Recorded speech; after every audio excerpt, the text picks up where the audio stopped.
Hello! Welcome to my vlog. This is Princess Iris, your number one kakudkod. Anyway, highway.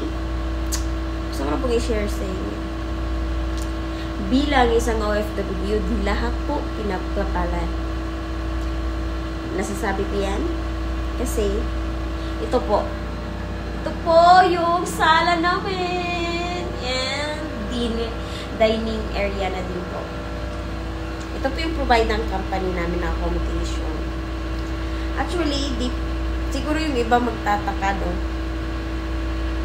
Kung makita kasi nila, yung mga pinopost ko, para, yung sinasabi para nila, parang madam pag maka-aura. Pero pag nasa balay nga ni Judan Dagway, see? Burag din mo maila. Ngani po. Yes po, ito po yung accommodation namin. Ito po yung sala na naging dining area na po namin. Ito po yung provide ng company namin. At actually, ito po. Papakita ko sa inyo. Ito po, galing ito basurahan. Kaya iba-iba po yung mga upuan namin. Mga resourceful din po kami minsan. O, diba? At saka po, yung mesa namin, alam mo po ba, yung sirang kabinet, yung pito po niya, ito po yun. Ginawa namin mesa. Kasi ito, paapo to ng mesa na nakuha din sa basurahan. Tingnan mo yung malagay ng mga prutas sa tray. Nagagamit po yan namin dito. Ganyan po. Ka-resource po lang mga OFW. Hindi po lahat pinagpapalad sa accommodation.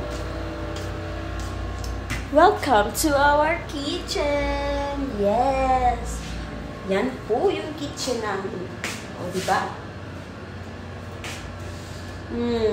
Sino mag-aakala nasa Saudi? Yan po. Ito po yung bahay namin.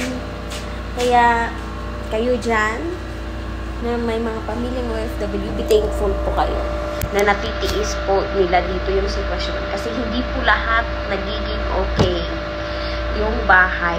Pero yung trabaho actually, I'm still thankful po. Kasi maganda po yung trabaho compare sa dati ko pong trabaho. Kaya, thankful pa rin po ako. Kahit na ganito yung sitwasyon ng bahay, at least po, nagkakatanggap po ako ng sahod ng maayos.